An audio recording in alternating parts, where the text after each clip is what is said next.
Breaking news Komaram Bheem జిల్లా కాగజ్ నగర్ లో పులి పంజా విసిరింది. పొలంలో పత్తి తీస్తుండగా ఒక్కసారిగా మహిళపై పులి దాడి చేసినట్లు స్థానికులు చెబుతున్నారు. తీవ్ర గాయాలతో ఆసుపత్రికి తీసుకువెళ్లగా ఆమె చనిపోయినట్లు వైద్యులు ధృవీకరించారు. ఊహించని ఘటనతో మృతురాలి బంధువులు కన్నీరు మున్నీరవుతున్నారు.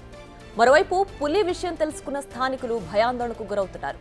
ఎలాగైనా పులిని పట్టుకోవాలని వేడుకుంటున్నారు.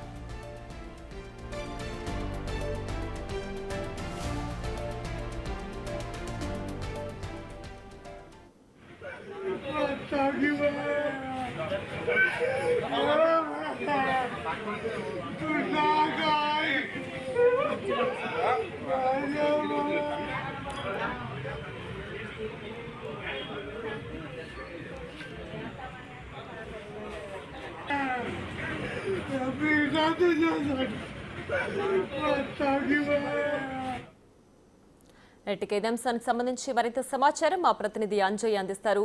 అంజయ్, చెప్పండి, కొమరం భీం జిల్లాలో పులి సంచారం ఎప్పటి నుంచి ఉంది?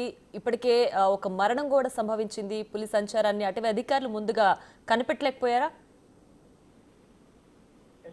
ప్రధానంగా కొమరం భీం జిల్లాలో పులి ఒకరి ప్రాణాలు తీసింది. ముఖ్యంగా గత కొన్ని రోజులుగా ఆ ప్రాంతంలో పులి సంచరిస్తుంది. ఈ రోజు ఉదయం పూట ఏదైతే పత్తి తీయడానికి విలేజ్ నెంబర్ కాగజ్ నగర్ మండలం విలేజ్ నెంబర్ 11 అదేవిధంగా 12 మధ్య అంటే 12-11 గ్రామాలు ఏవైతే ఉన్నాయో ఈ గ్రామాల మధ్య ఏదైతే పత్తి చేనులో వ్యవసాయ క్షేత్రంలో పత్తి తీస్తుండగా ఒక్కసారిగా లక్ష్మిపై పంజా విసిరింది పులి పంజా విసరడంతో ఒక్కసారిగా అక్కడ ఉన్న మిగతా కూలీలు, లక్ష్మితో పాటు మిగతా 10 మంది కూలీలు కూడా అక్కడనే ఉన్నారు.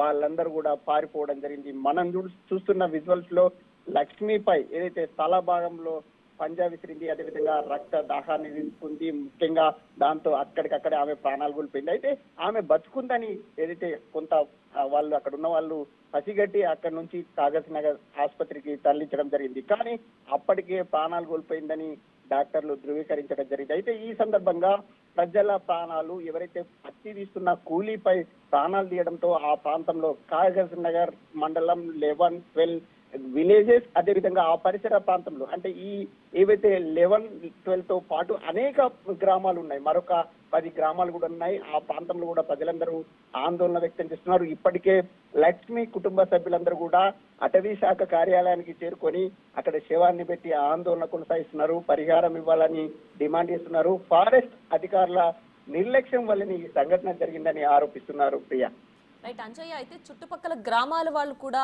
ఈ పులి సంచారానికి సంబంధించి భయపడుతున్నారు కదా. సో పులిని పట్టుకునే చర్యలు అటవీ అధికారులు ఏమైనా చేపడుతున్నారా? లక్ష్మి, ఇప్పుడు ఈ సంఘటన జరగక ముందు గతంలో కూడా 2022లో కూడా ఏదైతే డిసెంబర్ నవంబర్ మాసంలో కూడా ఏదైతే కొండపల్లిలో ఒక సంఘటన జరిగింది, పత్తి కూలి ప్రాణాలు తీసింది. అదేవిధంగా ఏదైతే దహేక మండలం కూడా అక్కడ కూడా ఒక ప్రాణాలు తీసింది. అయితే ఇప్పుడు ఏదైతే హంటింగ్ చేసిందో, మనిషి ప్రాణాలు తీసిందో, పత్తి కూలి ప్రాణాలు తీసిందో ఈ పులిని అక్కడ అటవీ అధికారులు గుర్తిస్తున్నారు. ఇప్పటికిప్పుడు దాన్ని బంధించడానికి చర్యలు తీసుకోకపోయినప్పటికీ కూడా అటవీ అధికారులు మాత్రం అప్రమత్తంగా వ్యవహరిస్తున్నారు. ఈ ప్రాంతం నుంచి పులి ఏదైతే మిగతా ప్రాంతానికి వెళ్ళిందా, అదేవిధంగా మిగతా ప్రాంతాల్లో ఇది మ్యాన్ హీటర్ గా మళ్ళీ పత్తి కూలీలపై దాడి చేస్తుందా అనే ఒక ఆందోళన వ్యక్తమవుతుంది. అయితే పరిసర ప్రాంతాల్లో అటవీ అధికారులు డబ్బు చాటింపు చేస్తున్నారు, హెచ్చరికలు జారీ చేస్తున్నారు.